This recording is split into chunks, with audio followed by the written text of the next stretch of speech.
रोज रोज चपाती भाजी म्हटलं की मुलं जेवत नाहीत, तर काहीतरी चटपटीत पाहिजे असतं त्यांना. तर आज मी बनत आहे मिसळ पाव. त्यासाठी आपल्याला लागत आहे मोड आलेली मटकी. ती आपण कुकरमध्ये टाकून घेऊयात आणि त्यामध्ये थोडं पाणी, मीठ आणि हळद टाकून मिक्स करून त्याला शिजवण्यासाठी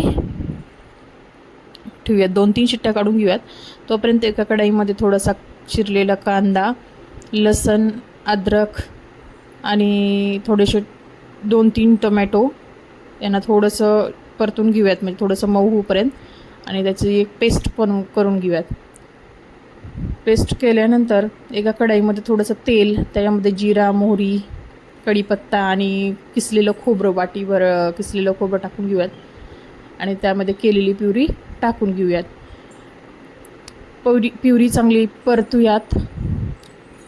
परतल्यानंतर त्याच्यामध्ये आपल्याला मसाले टाकायचे आहेत. तर आपण घेतला आहे अंबारीचा कांदा लसूण मसाला 2 चमचे, 1 चम्मच लाल तिखट आणि मी सुहाणाचा मिसळ मसाला पण 1 चम्मच टाकत आहे त्याच्यामध्ये आणि 1 चम्मच धनिया पावडर. माझ्याकडून थोडीशी हिंग टाकायची राहिली तर मी हिंग थोडीसं मध्यभागी तेल टाकून परतून घेते आणि नंतर सगळ्यामध्ये मिक्स करून घेते. मिक्स केल्यानंतर चांगलं परतल्यानंतर त्याच्यामध्ये आपण शिजवलेली 2-3 शिट्ट्या काढून शिजवलेली जी मटकी आहे ती एकदा चेक करूयात. तर जास्त पण शिजवायची नाही आहे. 1-2 शिट्ट्यानंतर ती बंद करायचं. थंड झाल्यानंतर आपण त्याच्यामध्ये परतलेल्या मिश्रणामध्ये ते टाकून घेऊयात.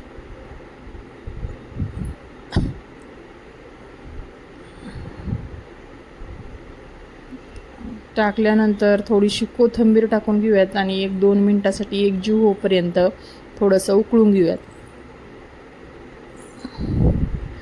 त्यानंतर एका प्लेटमध्ये पाव, थोडासा चिरलेला कांदा, कोथिंबीर आणि त्याच्यामध्ये शेव आणि मी त्यासोबत मठ्ठाही बनवलेला आहे.